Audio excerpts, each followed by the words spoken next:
31 surprise या shock. विधि ने गहरी सांस ली और खुद को हिम्मत देने की कोशिश की। अनिरुद्ध की कार उससे 10 मीटर की दूरी पर थी। विधि ने खुद से कहा, विधि तुम ये कर सकती हो, बस कुछ कदम। वो खुद से बातें कर रही थी कि अनिरुद्ध ने बेचैन होकर उससे कहा, तुम आ रही हो या नहीं? कल मुझे एक नए गाने पर काम करना है। उस ठंड में आरव अब भी बाहर खड़ा था और विधि की ओर देख रहा था। विधि ने जब आरव को अपनी ओर एकटक घूरते देखा तो उसने खुद को दिलासा देते हुए कहा कि वो उसे उसके नए शरीर और चेहरे में नहीं पहचान सकता। फिर वो आरव के बगल से होती हुई कार की ओर आगे बढ़ी।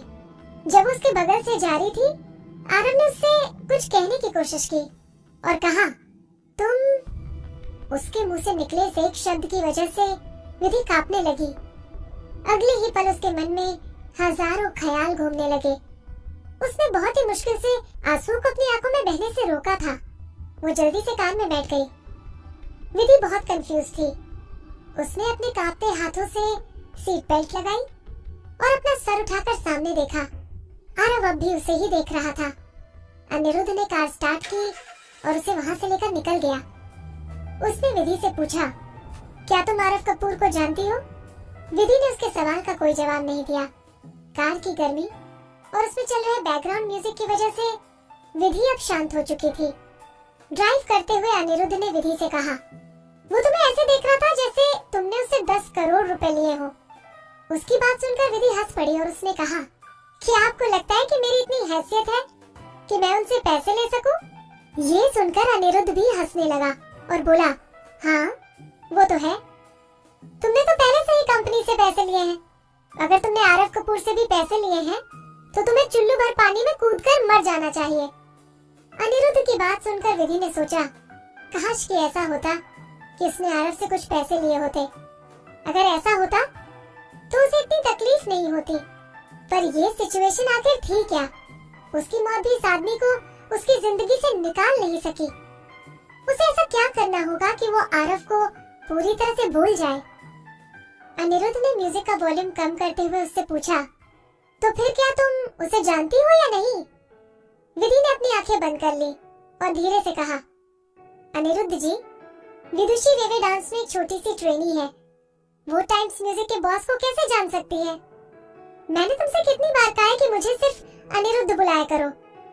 अनिरुद्ध ने उससे शिकायत करते हुए कहा, पर जब उसने देखा कि विधि ने उसे कोई जवाब नहीं दिया, तब उसने उससे कहा, वही तो मैं सोचूं, पर उसने जिस तरह से तुम्हें देखा वो नॉर्मल नहीं था। सभी बॉसेस क्रेजी होते हैं, विधि ने कहा। किसे पता कि उनके मन में क्या चल रहा है? अनिरुद्ध ने विधि की ओर घूर कर देखा और फिर उसने उससे पूछा, हमारी कंपनी के किस बॉस ने तुम्हारी इंसल्ट की? उसे पता था कि अनिरुद्ध का अंदाजा सही है, पर विधि ने अपना मुंह फेरते हुए कहा, किसी ने नहीं। वो उसे नहीं बता सकती थी कि मोहित ने उससे विला से निकलने से पहले क्या कहा था। उसे याद आया कि मोहित ने उससे कहा था कि वो उसके डिसीजन के बदलने का वेट करेगा। जैसे ही उसे ये बात याद आई, उसके सर में दर्द होने लगा और उसका मूड ऑफ हो गया। वो तो बस इतना चाहती थी कि उसकी ये नई जिंदगी आराम और शांति से बीते। वो ये बिल्कुल भी नहीं चाहती थी कि इतने बड़े बड़े लोग उसका ख्याल रखें। अगले कुछ दिनों तक विधि बहुत डिप्रेस थी। जहां अनिरुद्ध के रिकॉर्डिंग स्टूडियो में सब बहुत बिजी थे, वहीं विधि अपने ख्यालों में खोए होने की वजह से बहुत सारी गलतियां कर रही थी। उसे बेध्यान देखकर अनिरुद्ध ने उससे बहुत डांटा और वो ट्रेनिंग कैंप लौट गई। एक दिन अपना काम खत्म करके विधि पैदल घर जा रही थी। उस रोज छोटी छोटी दुकानों में लेटेस्ट गाने बज रहे थे। जैसे ही वो एक मोड़ पर मुड़ी, ठीक उसी वक्त एक ऑडी उसके पास आकर रुकी। विधि ने अपना सर उठाकर देखा। एक आदमी ब्लैक कोट और सनग्लासेस पहने कार से निकला। वो चेतन था। उसने उसकी ओर खामोशी से देखा। चेतन ने अपना कार्ड विधि की ओर बढ़ाते हुए उससे पूछा, मिस विदुषी, क्या मैं तुम्हें याद हूँ? हाँ, मैं आपको जानती हूँ। आप टाइम्स म्यूजिक से चेतन मेहता हैं। हम म्यूजिक शो के दिन मेकअप रूम में मिले थे। विधि ने उसके कार्ड को मना करते हुए कहा। चेतन ने बड़े ही आराम से विधि की ओर देखकर अपने बिजनेसमैन वाले अंदाज में कहा, क्या हम कहीं बैठकर बात कर सकते हैं? टाइम्स टाइम्स म्यूजिक की तरफ से तुम्हारे लिए गिफ्ट है। तो जिस घूस को अनिरुद्ध ने उसकी ओर ट्रांसफर कर दिया था वो आ गई थी। विधि ने इधर उधर देखा और एक कैफे की ओर इशारा करके कहा, चलिए वहां बैठकर बात करते हैं। कैफे के अंदर बहुत कम लोग थे। विधि खिड़की के पास वाली सीट पर जाकर बैठ गई। वेटर उनका ऑर्डर लेने आया और चेतन ने अपने लिए एक ब्लैक कॉफी ऑर्डर की। तब विधि ने कहा, बस एक ग्लास गर्म पानी। चेतन ने उसे बड़े ध्यान से देखा और फिर अचानक उसने उससे कहा, तुम बिल्कुल उसकी जैसी हो जिसे मैं जानता था। विधि उसकी बात सुनकर हैरान थी। ओह, विधि ने जवाब दिया, वो बिल्कुल तुम्हारी तरह थी। उसे भी खिड़की के पास बैठना अच्छा लगता था और गर्म पानी पीना उसकी आदत। चेतन की आवाज में दर्द था। विधि ने हंसते हुए कहा, मुझे यकीन है कि द पावरफुल चेतन मेहता मुझसे अपनी पुरानी यादें बांटने तो नहीं आए हैं। विधि की ये हार्श बातें चेतन के दिल को चुभी, पर अगले ही पल उसके चेहरे के भाव बदल गए और उसने उससे कहा, यादें बांटने के लिए मैं तुम्हें ढूंढूंगा। विदुषी, तुम खुद को बहुत बड़ा समझती हो। तुम्हारी जैसी कोई उसके एक बाल के बराबर भी नहीं है। ये उसका सब्र और उसके अच्छे संस्कार थे जिसने उसे रोक रखा था, वरना वो अब तक उसके चेहरे पर पानी मार चुकी होती। अपनी जिंदगी में विधि की सहन शक्ति बहुत ज्यादा थी। अगर वो अपनी पिछली जिंदगी की विधि होती तो उसे धोखा देने वाले को सजा देती और इसका पूरा ध्यान रखती कि वो बर्बाद हो जाए। वो चेतन था जिसने उसे उसकी पिछली जिंदगी में धोखा दिया था। उसे क्या हक था कि वो उसे इस तरह याद करे? विधि ने अपने गुस्से को कंट्रोल करते हुए उसे कहा, पॉइंट पर आइए मिस्टर मेहता। चेतन ने कुछ पेपर विधि की ओर बढ़ाए और उससे कहा, तुम्हारी बहन कात्यायनी काफी वक्त से हॉस्पिटल में है ना? तुम्हारे पेरेंट्स से बात करके मैंने उसे एक अच्छे हॉस्पिटल में शिफ्ट करा दिया है, एक स्पेशल वार्ड में। अब उसका सारा खर्चा टाइम्स म्यूजिक उठाएगी। वो उन पेपर्स को देखकर हैरान थी। वो हॉस्पिटल ट्रांसफर के पेपर्स थे जिसे उसके पेरेंट्स ने साइन किया था। विधि ने कहा, पर मुझे ये किसी ने नहीं बताया। मैंने उन्हें ये सीक्रेट रखने के लिए कहा था। ये तुम्हारे लिए एक सरप्राइज था। सरप्राइज या शॉक? उसे कात्यायनी की हालत के बारे में अच्छी तरह पता था। डॉक्टर ने उसे बताया था कि उसका होश में आना नामुमकिन था। इसका मतलब ये था कि वो अपनी पूरी जिंदगी इसी हालत में रहेगी, जिस वजह से ये विधि की जिंदगी भर का खर्चा था। क्या सच में टाइम्स म्यूजिक ने अनिरुद्ध को चुप करने और उसे पब्लिसिटी स्टंट से दूर रखने के लिए सब किया था? और ये सब पहले से ही उसे बिना बताए किया गया था। विधि ने सोचा कि वो सबसे पहले कात्यायनी को उसके पुराने हॉस्पिटल में वापस शिफ्ट करेगी। भले ही उसकी हालत ठीक ना हो, पर वेवे डांस से लिए पैसों से हॉस्पिटल के बिल भर रही थी। वो और कात्यायनी दोनों सौतेली बहनें थी। दोनों के पिता एक थे, पर माँ अलग थी। उसकी सौतेली माँ उसे पसंद नहीं करती थी और सिर्फ कात्यायनी से प्यार करती थी। वो कभी भी उसे पुराने हॉस्पिटल में शिफ्ट करने के लिए नहीं मानेगी। विधि को ये बात बहुत ही अजीब लग रही थी। उसने धीरे से पानी पिया और फिर चेतन से पूछा, क्या ये बात इतनी सी है या कुछ और भी है? चेतन ने हंसते हुए कहा, तुम बहुत समझदार हो। इतना कहकर चेतन ने कुछ विधि की ओर बढ़ाया। वो अच्छी तरह से पैक किया हुआ एक रेक्टेंगुलर शेप का खूबसूरत सा डब्बा था। एपिसोड 32 द क्रिस्टल रोज। विधि ने डब्बा खोलकर देखा। उसके अंदर ब्लैक सिल्क कपड़े के अंदर ऑस्ट्रिया के विनीस क्रिस्टल से बना एक रोज रखा था। वो एक बहुत ही खूबसूरत कारीगरी का नमूना था। उस रोज की पंखुड़ियां लेयर्स में बनी थी और उसका रंग बहुत ही खिल रहा था। खिड़की से आ रही सूरज की रोशनी जब इस तराशे गए रेड रोज पर पड़ रही थी तो ऐसा लगता था जैसे उसके अंदर पानी बह रहा हो। ये बहुत ही खूबसूरत था। ये आरव कपूर की ओर से एक पर्सनल गिफ्ट है, चेतन ने कहा। विधि को अच्छी तरह से पता था इस रोज का क्या मतलब था। उसका दिल दर्द से भर गया। उसका मर्डर हुए अभी कुछ महीने ही हुए थे और आरव उसकी जगह किसी और को देने के लिए एक नई लवर ढूंढ रहा था। क्या उसका इतने सालों का प्यार आरव के लिए कम पड़ गया था? जब आरव ने अपनी एंगेजमेंट मैत्री सहगल के साथ अनाउंस की थी, उस वक्त के दर्द और उन दोनों के बीच हुए झगड़े का क्या कोई मतलब नहीं था? मैत्री नहीं तो कोई और होगी। आरव को कभी भी लड़कियों की कोई कमी नहीं थी। उसे बस उनमें से किसी एक को चुनने की जरूरत थी। पर विधि बहुत ही भोली थी। उसे लगता था कि किसी फेरी टेल की तरह वो दोनों पूरी जिंदगी हमेशा साथ रहेंगे। समय बहुत ही बेरहम था और किसी इंसान का दिल उससे भी ज्यादा। विधि ने डब्बे को बंद किया और चेतन की ओर बढ़ाते हुए कहा, I am sorry mister Mehta, पर मैं ये गिफ्ट नहीं रख सकती। चेतन उसके जवाब से बिल्कुल भी हैरान नहीं था। क्या ये उस अनिरुद्ध भास्कर की वजह से तो नहीं है? तुम उसकी चिंता मत करो, चेतन ने कहा। उसकी बात सुनकर विधि चौंक गई। उसे एहसास हुआ कि चेतन को कोई गलतफहमी हो गई थी। शायद इस वजह से म्यूजिकल शो के वक्त अनिरुद्ध ने उसका ख्याल रखा था और चेतन ने इसे गलत समझ लिया। विधि ने सीरियस होकर कहा, मेरे और अनिरुद्ध के बीच कुछ नहीं है। सभी लोगों में ये गंदगी नहीं होती। तुम्हें ये गंदगी लगती है? चेतन ने हंसते हुए कहा। विदुषी, नहीं, छोटी लड़की तुम बिल्कुल अकेली हो। तुम इस साल 16 या फिर 17 साल की होगी। तुम्हें इस दुनिया की बुराइयों के बारे में आखिर पता ही क्या है? मैं तुम्हें बता दूं कि आरव कपूर की नजरों में आना लोगों का सपना होता है। तुम्हारी खुशनसीबी है कि उनकी नजर तुम पर पड़ी, समझी? वो इस बात को बहुत अच्छी तरह से समझती थी, शायद किसी और से भी सबसे ज्यादा। वो एक अनाथ थी और बहुत ज्यादा गरीब थी। वो इतनी बड़ी स्टार कैसे बनी, जिसे पूरी दुनिया पूछती थी? जिसे लोग कभी नापसंद किया करते थे, उसे लोग इतना पसंद कैसे करने लगे?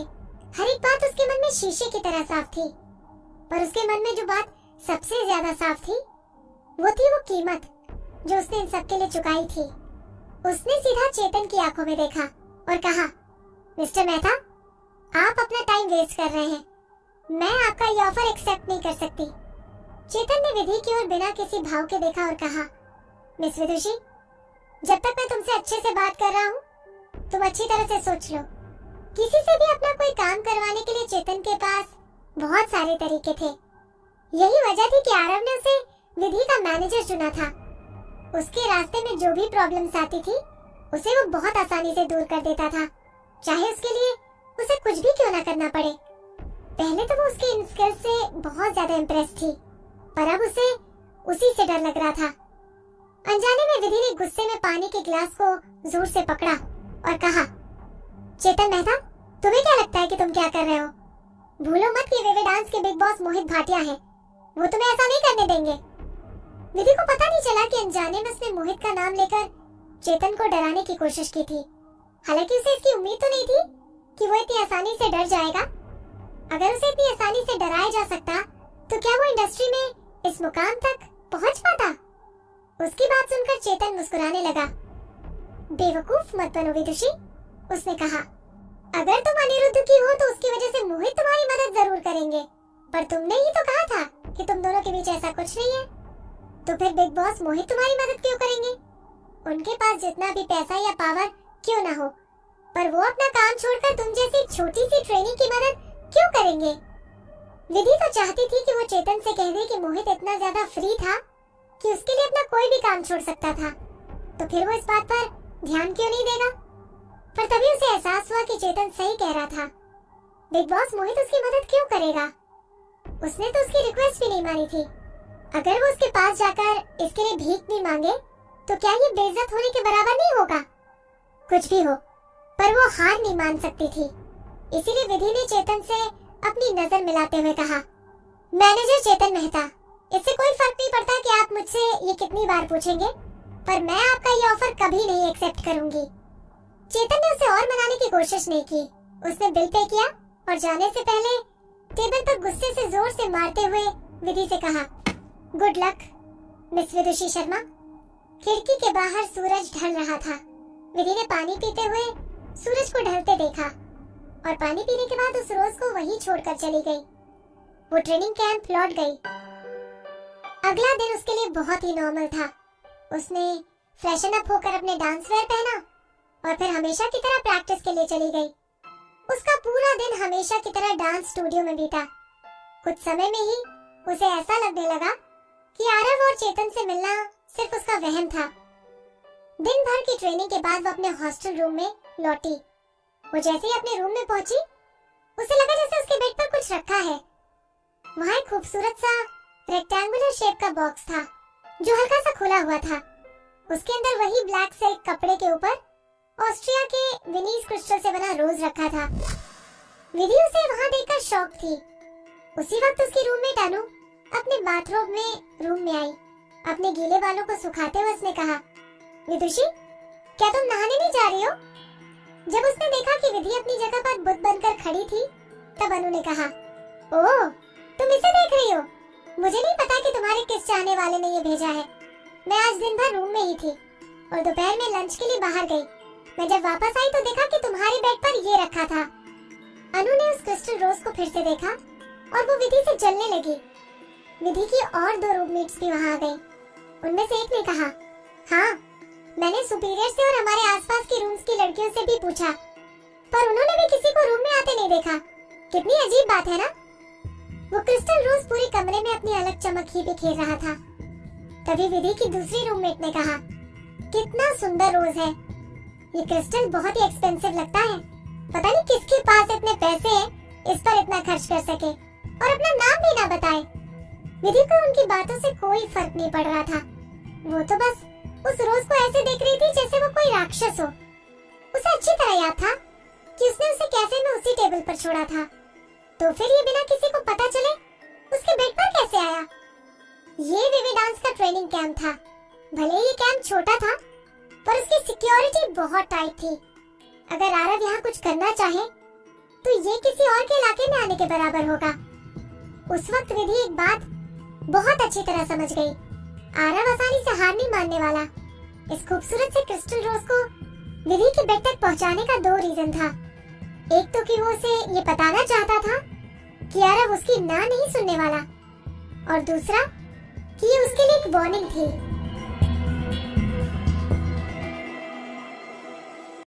एपिसोड 33, विदुषी के पेरेंट्स। विधि का चेहरा अब और फीका पड़ चुका था। उसने उस क्रिस्टल रोज को अपने हाथों में उठाया और अपनी पूरी ताकत के साथ जमीन पर फेंक दिया। उसके रूममेट्स उसे ऐसा करते देखकर डर गए। क्रिस्टल रोज के गिरते ही एक तेज आवाज सुनाई दी और वो पूरे रूम में बिखर गया। विदुषी, तुम? अनु ने हैरान होते हुए कहा। विधि ने उसकी बातों पर बिल्कुल भी ध्यान नहीं दिया और झाड़ू लेकर क्रिस्टल के टुकड़ों को समेटने लगी। फिर उसने उन टुकड़ों को एक बीन बैग में डाला और वहां से बाहर निकल गई। लगभग 3 गलियां पैदल चलने के बाद उसने बीन बैग को कचरे में फेंक दिया। वो रात बहुत शांत थी। वो ना चाहते हुए भी अपने हॉस्टल रूम वापस लौट आई। वो बहुत ज्यादा ही थक चुकी थी, इसीलिए वो सोने के लिए चली गई। पर उसे बुरे सपने आते रहे। धुंध के बीच एक जेल का सेल था। उसे नहीं पता था कि वो सेल में कैसे पहुंची। उसे बस इतना पता था कि वो जब भी वहां से भागने की कोशिश करती, चाहे वो किसी भी ओर भागे, हमेशा स्टील के बैरिकेड्स के पास पहुंच जाती थी, जो उसे उस जगह से भागने से रोक रहा था। और उसे बार बार लगता था कि उसके पीछे, पेड़ों के पीछे कोई छुपा है। इस सपने के बाद वो पसीने से भीग गई और उठकर अपने बेड पर बैठ गई। उसने अपने घुटनों को अपनी छाती से लगाया और खुद को गले लगाकर सारी रात उसी तरह बैठी रही। उसे डर था कि अगर उसने अपनी आंखें बंद की तो उसे वो सपना फिर आएगा। अगली सुबह अनु विधि को इस तरह देखकर डर गई। उसने उससे पूछा, विदुषी, तुम ठीक तो हो ना? कहीं तुम्हारा ब्रेकअप तो नहीं हुआ है ना? तुम रात भर बिल्कुल भी नहीं सोई और इस तरह क्यों बैठी रही? तुम अपने इन डार्क सर्कल की वजह से बिल्कुल अच्छी नहीं लग रही हो। विधि ने अनु की बातों को अनसुना कर दिया और फ्रेशन अप होकर प्रैक्टिस के लिए चली गई। उस दिन प्रैक्टिस करते वक्त उसे मोच आते आते बची और गाते वक्त उसके सुर और ताल में बहुत गलतियां हुई। विधि ने अनिरुद्ध को कॉल लगाया और उसे कहा कि वो कुछ दिन के लिए उसके रिकॉर्डिंग स्टूडियो नहीं आएगी। उसकी बात सुनकर अनिरुद्ध ने उसका मजाक उड़ाते हुए कहा, हाँ, तुम्हें खुद पर ध्यान देने की जरूरत है। पिछले गाने के रिकॉर्डिंग के वक्त तुमने हेल्थ से ज्यादा प्रॉब्लम्स क्रिएट किए थे। क्या तुम्हें लगता है कि इस तरह तुम कभी डेब्यू कर पाओगी? वो उससे झगड़ने के मूड में नहीं थी, इसलिए उसने उससे कहा, अगर बस इतनी सी बात थी तो मैं फोन रखूं? विधि की बात सुनकर अनिरुद्ध शांत हो गया। फिर उसने उससे प्रॉब्लम पूछी, विदुषी, तुम्हारे मन में कुछ चल रहा है क्या? कोई प्रॉब्लम तो नहीं है ना? नहीं, विधि ने जवाब दिया। अनिरुद्ध ने आगे कहा, अगर ऐसी बात है तो ठीक है, पर अगर कुछ है तो तुम जयंत से कह सकती हो। वो तुम ट्रेनिंग का इंचार्ज है, कुछ भी हो तो उसे बता देना। ठीक है, विधि ने कहा। कॉल डिस्कनेक्ट करते ही विधि के सर में दर्द होने लगा। विधि जैन को ऐसी बात कैसे बताती? वो जैन के पास जाकर कैसे बोल सकती थी कि चेयरमैन जयंत, टाइम्स म्यूजिक के बिग बॉस आरव कपूर मुझे अपना बनाना चाहते हैं, प्लीज मुझे बताइए। ये जैन के बस की बात नहीं थी। अगले कुछ दिनों तक आंखें बंद करते ही उसे कई बुरे सपने आते रहे। विधि बहुत ही बुरी तरह घबराई हुई थी। वो तो बस इंतजार कर रही थी आरव और चेतन के अगले कदम का, पर ऐसा लगता था जैसे वो दोनों कहीं गायब हो चुके हों। इसी तरह वक्त बीतता गया और नया साल आ गया। उस वक्त ट्रेनिंग कैंप ने अपने ट्रेनीज को 2 हफ्तों की छुट्टी दे दी। ट्रेनिंग कैंप की ट्रेनिंग बहुत टफ हुआ करती थी और पूरे साल में न्यू ईयर का ही समय होता था जब उन्हें 2 हफ्ते की छुट्टी मिलती थी। इन छुट्टियों में ट्रेनीज अपने घर जाते थे और अपनी फैमिली के साथ टाइम स्पेंड करते थे। अनु और उनकी बाकी 2 रूममेट्स घर जा चुकी थी, पर विधि वही थी। जयंत ने उससे पूछा कि वो घर क्यों नहीं गई। विधि के पास इसका कोई जवाब नहीं था। होता भी कैसे? उसकी यादों में अपने नए पेरेंट्स को लेकर बहुत सारी इंफॉर्मेशंस थी, पर वो लोग उसके लिए अजनबी से ज्यादा कुछ नहीं थे। उसे नहीं पता था कि वो उनका सामना कैसे करेगी। विदुषी के पापा ने उसे बार बार घर जल्दी आने के लिए कॉल किया था। जयंत ने उससे कहा, घर जाओ विदुषी, तुम बहुत दिनों से यहाँ अकेली हो, तुम्हारे पेरेंट्स तुम्हें याद करते होंगे, घर जाओ, न्यू ईयर सेलिब्रेट करो और उनकी बेटी होने का फर्ज निभाओ। हाँ, बेटी होने का फर्ज, उसने शांति से सोचा। अब जब वो विदुषी की बॉडी में थी तो अब उसे उसके रिश्ते भी निभाने ही होंगे। ये शर्मा फैमिली के लिए उसका फर्ज था, इसलिए वो विदुषी के घर जाएगी और ये विधि को उसे अपनी बॉडी देने के लिए थैंक यू होगा। शर्मा फैमिली उसी शहर में थी। विदुषी की यादों को टटोलते हुए विधि उसके घर पहुंची। उसकी सौतेली माँ ने घर का दरवाजा खोला। उसने विधि के साथ बहुत ही रूखा बिहेव किया। विधि ने एक गहरी सांस ली। आखिर उसे कहाँ पता था कि वो अपने सो कॉल्ड पेरेंट्स के साथ कैसा बिहेव करे। मिस्टर दिलीप शर्मा ने विधि की ओर देखा और इशारों में उससे माफी मांगी। फिर उन्होंने विधि से कहा, विदुषी, मुझे पता है कि तुम्हारे साथ जो अभी हुआ वो ठीक नहीं था, पर अपनी आंटी के बिहेवियर का बुरा मत मानना। पिछले कुछ साल उसके लिए भी अच्छे नहीं रहे हैं। विधि ने खामोशी से अपना सर हाँ में हिलाया, पर उसे अंदर से ये किसी मजाक की तरह लग रहा था। उसे अच्छी तरह से याद था कि मिसेस सुशीला शर्मा विदुषी के पापा की रखैल थी, जिसने उसकी माँ को घर से निकाला था। इस वजह से उसने कभी भी उसे माँ नहीं कहा। जिस प्यार की वो लोग बात करते थे वो सच नहीं, बस एक दिखावा था। उस रात विधि उसी बुरे सपने की वजह से ठीक से सो नहीं पाई। अगली सुबह जिस तरह से उसने मिस्टर और मिसेस शर्मा को बात करते देखा, उसे आरव की याद आ गई कि किस तरह से वो उसे कोट पहनाता था या फिर उसे प्यार से खिलाया करता था। तभी अचानक मिसेस शर्मा ने कहा, इसका चेहरा देखो किस तरह से उतरा हुआ है। लगता है एक सेलिब्रिटी को अब हमारे छोटे से घर की आदत नहीं रही।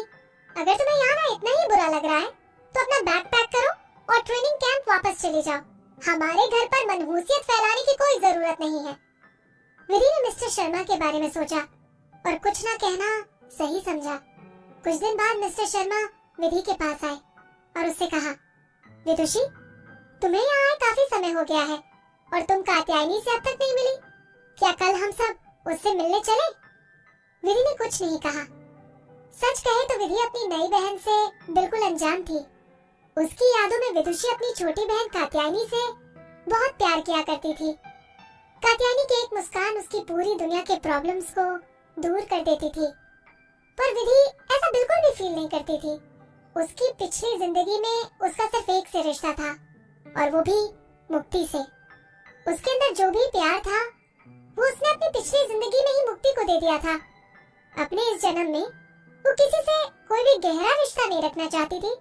उसे बस इतना करना था कि उसे अपनी सो कॉल्ड बहन को अच्छे से ट्रीट करना है। वो तीनों अगले दिन बस में निकले।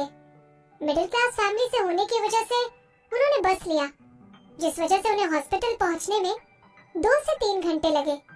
इतने लंबे सफर के बाद विधि को चक्कर आ रहे थे। उसे ऐसा लग रहा था जैसे वो बादलों पर चल रही थी।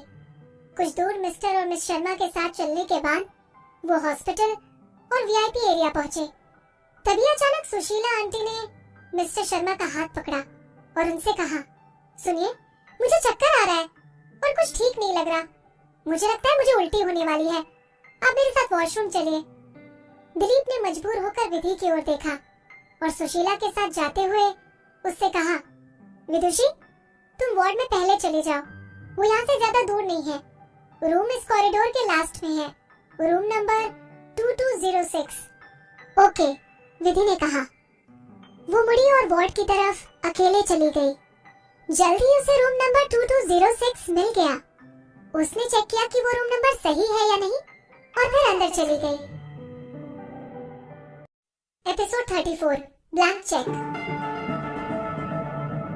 ये वार्ड बहुत ही बड़ा था, जिसकी फ्लोरिंग पाके पैटर्न की थी। वार्ड की खिड़कियां बहुत बड़ी थी और उसकी छत धुंध के समान लग रही थी। कात्यायनी के बेड के पास एक काउच रखा था, जिस पर एक आदमी बैठा था और खिड़की की ओर देखकर स्मोक कर रहा था। उसने एक ब्लैक कलर की शर्ट पहन रखी थी और उसके हाथ में एक फर कोट था। विधि अचानक से रुक गई और कुछ ही पलों में उसका माइंड ब्लैंक हो गया। उस आदमी ने पलटकर विधि की ओर बड़े ध्यान से देखा। वो एक राजा की तरह लग रहा था। विधि ने कुछ कदम पीछे ले लिए और अचानक से मुड़कर दरवाजे तक गई। उसने दरवाजे को खोलने की कोशिश की, पर वो खुल नहीं रहा था। ऐसा लग रहा था जैसे वो जाम हो चुका था। उसने कई बार दरवाजा खटखटाने की कोशिश की। तभी आरव ने उससे कहा, बेकार की कोशिश मत करो। जैसे ही तुमने इस रूम में कदम रखा, वैसे ही दरवाजे को बाहर से बंद कर दिया गया था। विधि पलटी और दरवाजे का सहारा लेकर खड़ी हो गई। वो बहुत ज्यादा डर गई थी। उसने हिम्मत करके आरव की आंखों में देखा। तुम मुझसे बहुत ज्यादा डरती हो, उसने विधि की ओर देखकर कहा। पर क्यों? विधि सीधी ही खड़ी हो गई, पर उसने कुछ भी नहीं कहा। तब आरव ने फिर कहा, चेतन कभी कभी बहुत बेरहम हो जाता है। उसकी हरकतों ने अगर तुम्हें डराया है तो आई एम सॉरी। मेरा नाम आरव कपूर। विधि ने अपनी आवाज की कंपन को छुपाते हुए कहा। अपने आदमी से कहो कि दरवाजा खोले और मुझे यहाँ से जाने दे। तो तुम्हें मेरा नाम पता है? आरव ने मुस्कुराते हुए उससे कहा। बहुत कम लोग हैं जो मुझसे इस तरह से बात करते हैं। मुझे तुम्हारी ये हिम्मत अच्छी लगी। सच तो ये था कि उसमें कोई हिम्मत नहीं थी। उसके पैरों ने जवाब दे दिया था। वो तो बस इतना चाहती थी कि किसी तरह दरवाजा खुल जाए और वो वहाँ से भाग जाए। विधि ने अपने हाथ पीछे करके रखे थे और दरवाजा खोलने की कोशिश कर रही थी, पर वो दरवाजा था कि खुलने का नाम ही नहीं ले रहा था। अब विधि को पसीने आने लगे थे और वो अपना होश खोने लगी थी। साथ ही वो इस बात से परेशान थी कि मिस्टर और मिसेस शर्मा अब तक वहाँ नहीं पहुँचे थे। कितना अच्छा होगा कि अगर वो दोनों वहाँ आ जाएं और उसके लिए दरवाजा खोल दें। आरव ने शायद उसका मन पढ़ लिया था, इसलिए उसने उससे कहा, अपने पेरेंट्स से ज्यादा उम्मीदें मत रखो। मैंने ही चेतन को उनसे कांटेक्ट करने के लिए कहा था, इसीलिए वो तुम्हें यहाँ लेकर आए थे। ये सुनकर विधि का दिल बैठ गया। ये सब पहले से ही उनका प्लान था। इसका कात्यायनी से मिलने से कोई मतलब नहीं था। अपने इस जन्म में वो बहुत होशियार थी और उसने लोगों से अपनी दूरी बना रखी थी, फिर भी वो खुद को सेफ नहीं रख सकी।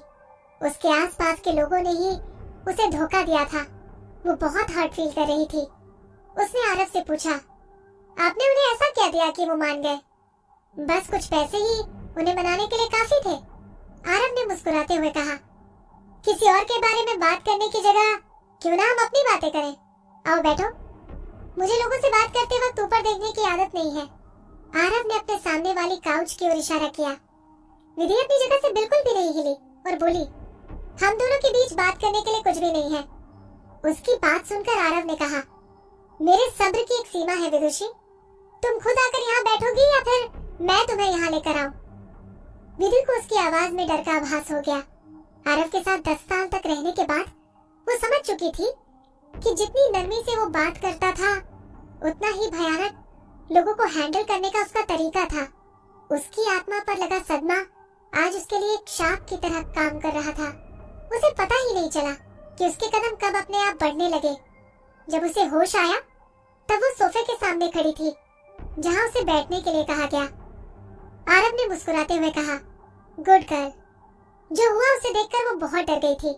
उसे समझ नहीं आ रहा था कि उसके साथ अभी क्या हुआ। एक बार मरकर फिर से जिंदा होने के बाद भी वो उसके हर ऑर्डर को कैसे फॉलो कर सकती थी। विधि ने घबराते हुए आरव की ओर देखा। उसके फीचर्स अब भी बिल्कुल पहले ही की तरह थे।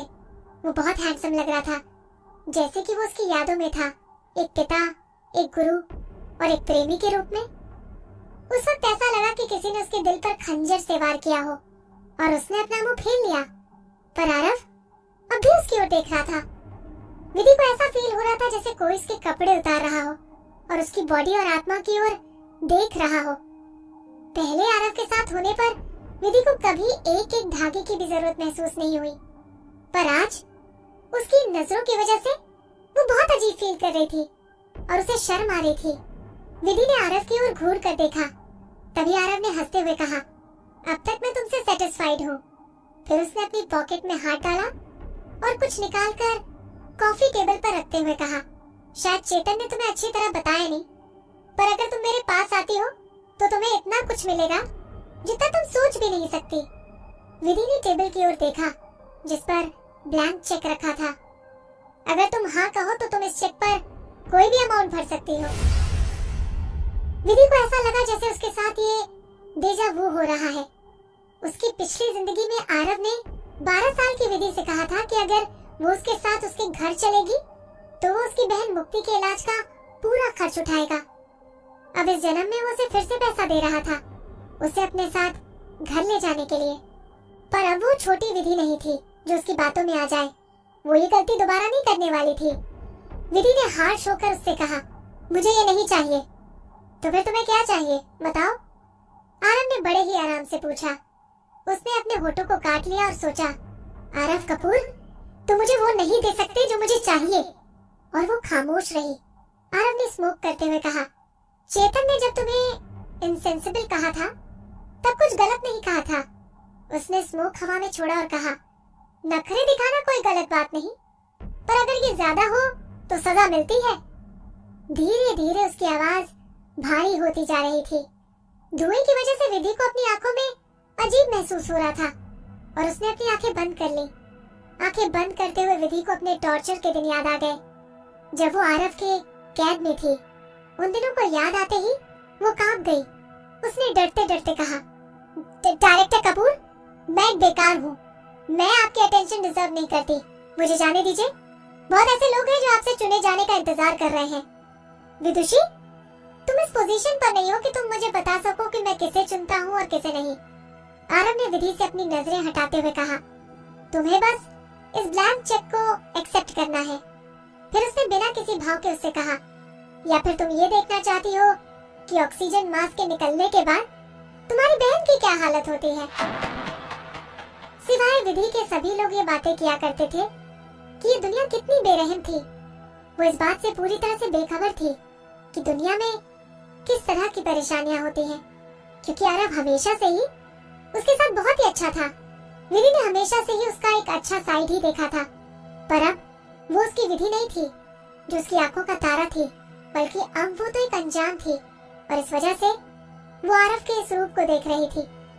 आरव की नजरों में कात्यायनी और विदिशी को खत्म करना चींटी को मसलने के बराबर था। विधि इस नतीजे के बारे में सोचकर डर गई और एक टक आरव की ओर देखने लगी। कात्यायनी या फिर विधि? अगर उसके पास एक ही ऑप्शन था कि वो अपनी पिछली जिंदगी में वापस लौट जाए तो वो फिर से मरना पसंद करेगी। Episode 35, do you love me? Vidhi ने खुद को शांत किया और आराम से कहा, आपकी मर्जी डायरेक्टर कपूर। फिर उसने डल होकर कहा, सच कहूँ तो आप उसका ऑक्सीजन मास्क निकाल ही दीजिए। एक जिंदा लाश की तरह जीने से तो अच्छा है कि वो मर ही जाए। इतना कहकर विधि शांत हो गई और अपनी पिछली जिंदगी के बारे में सोचने लगी। जब आरव की फियांसे मरी थी तब उसने विधि को एक सीक्रेट विला में कैद करके रखा था। वहाँ कई सारे बॉडीगार्ड्स उसकी निगरानी किया करते थे। वो पागलों की तरह चिल्लाती और वहाँ से भागने की कोशिश करती। वो तो बस आरव से ब्रेकअप करके कहीं भाग जाना चाहती थी। एक दिन वो वहाँ से भागने में कामयाब भी हुई। वो विला के पास के एक छोटे से जंगल में छुपी थी, पर उसे एक सर्च टीम ने ढूंढ लिया। सर्च टीम के साथ कुछ मास्टर्स थे। उन्होंने विधि को चारों तरफ से घेर लिया और वो एक पेड़ का सहारा लेकर खड़ी हो गई। वो उन्हें देखकर डर से कांपने लगी। तभी आरव वहाँ उसके सामने आया।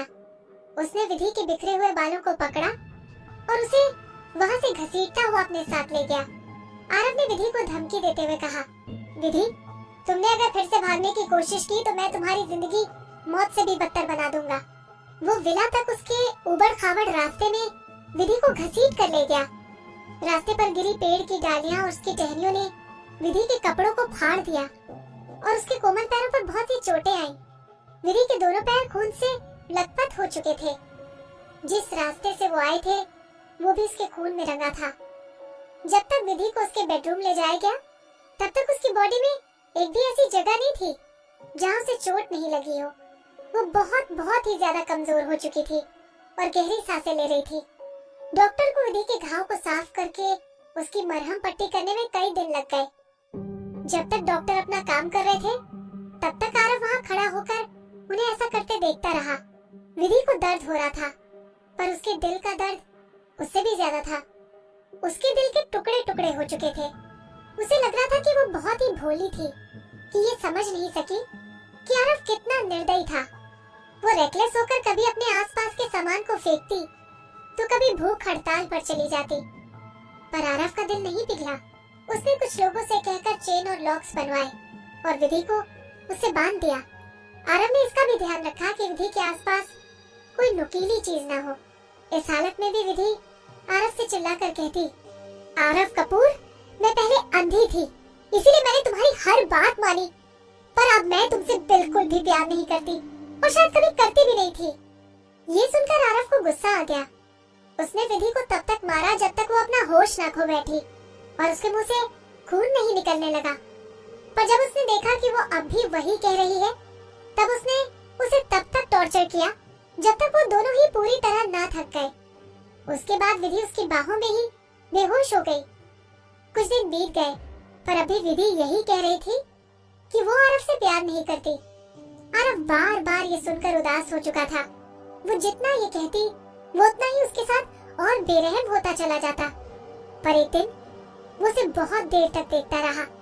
उसने बहुत ही प्यार से विधि के चेहरे पर अपना हाथ रखा, जैसे कि वो उसके लिए बहुत ही इम्पोर्टेंट खजाने की तरह हो। फिर आरव ने विधि से बहुत प्यार से कहा, विधि, तुम मुझसे प्यार करती हो और तुम हमेशा मुझसे ही प्यार करोगी। विधि उसे इस तरह देखकर डर गई और उसके दिल की धड़कनें तेज हो गई। उसने विधि के कपड़ों को फाड़ा और उसके हाथ और पैर को एक ब्लैक कलर के लेदर रोप से बांधा। फिर उसने उसे एक ब्लैंकेट में लपेटा और अपनी गोद में उठाकर कार तक ले गया। उसने ड्राइवर को एक खास जगह पर ले जाने को कहा। ये लोगों की पहुंच से दूर एक छुपी हुई जगह थी। आरव की रोल्स रॉयस उसके अंदर गई। वहाँ बहुत सारे आर्म्ड गार्ड्स थे। आरव विधि को अपनी गोद में लेकर अंदर गया। तभी एक आदमी उसके पास आया। वो एक डॉक्टर की तरह लग रहा था। वो इन दोनों को एक रूम में ले गया जो उन्हें अलॉट किया गया था। इस काम में 20 दिन लगते हैं। उस आदमी ने आरव से कहा, मिस्टर कपूर, हमारी स्पेशलिस्ट की टीम आपको इसकी पूरी रिपोर्ट दे देगी, तब आप इन्हें अपने साथ घर ले जा सकते हैं। मैं पूरा प्रोसेस देखना चाहता हूँ, आरव ने कहा। तब उस आदमी ने कहा, अगर आप देखना चाहते हैं तो जोन बी में एक वीआईपी स्वीट है, वहाँ से आप जो भी हो रहा है वो लाइव देख सकते हैं। पर मैं आपको वार्न करना चाहता हूँ कि इस प्रोसेस को देख पाना बहुत मुश्किल होता है। विधि को कुछ समझ नहीं आ रहा था कि उसके साथ क्या होने वाला था। वो तो बहुत ज्यादा डरी हुई थी। आरव, तुम क्या कर रहे हो? विधि ने चिल्लाकर कहा, छोड़ो मुझे यहाँ से जाना है। पर आरव ने उसकी तरफ देखा तक नहीं और उस आदमी के साथ रूम से बाहर चला गया। अगले कुछ दिनों तक औरतों ने विधि की बॉडी का चेकअप किया। उन सभी ने एक व्हाइट कोट और पतले रबर ग्लव्स पहने हुए थे। उन्होंने अलग अलग इक्विपमेंट की हेल्प से विधि के सारे मेजरमेंट्स को रिकॉर्ड किया। विधि को बहुत ज्यादा गुस्सा आ रहा था और शर्म भी। वो वहाँ से भागना चाहती थी, पर उसके हाथों में आरव की रोप की जगह हैंडकफ ने ले ली थी। उस हैंडकफ के अंदर वाले हिस्से में फर लगा था। विधि को बिल्कुल समझ नहीं आ रहा था कि वो अपने ये दिन कैसे काटे और उसका ये बॉडी चेकअप खत्म होने का नाम ही नहीं ले रहा था।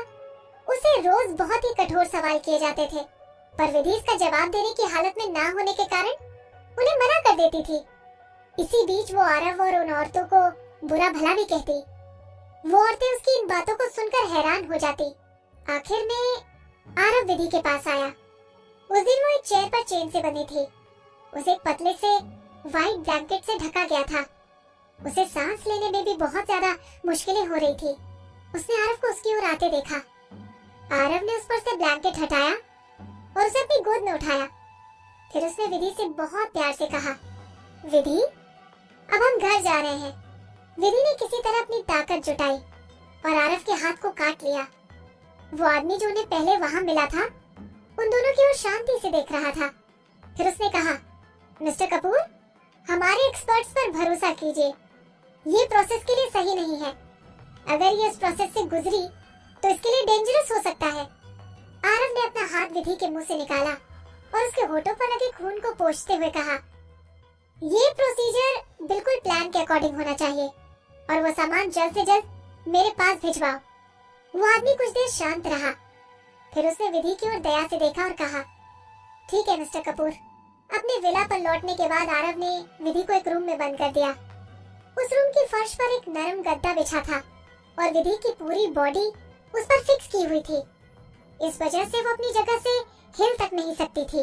साथ ही उसके मुंह में एक मेटल बॉल डाला गया था जिससे वो कुछ न बोल सके। वहाँ पूरी तरह से अंधेरा था और साथ में खामोशी भी। तभी विधि ने अपने दिल की धड़कनों को तेज होते सुना और वो घबराने लगी। धीरे धीरे उसे वहम होने लगा और वो अपना होश खोने लगी। जैसे ही वो पूरी तरह से होश खोने वाली थी, तभी उसे एक रोशनी दिखाई दी और आरव अंदर आया।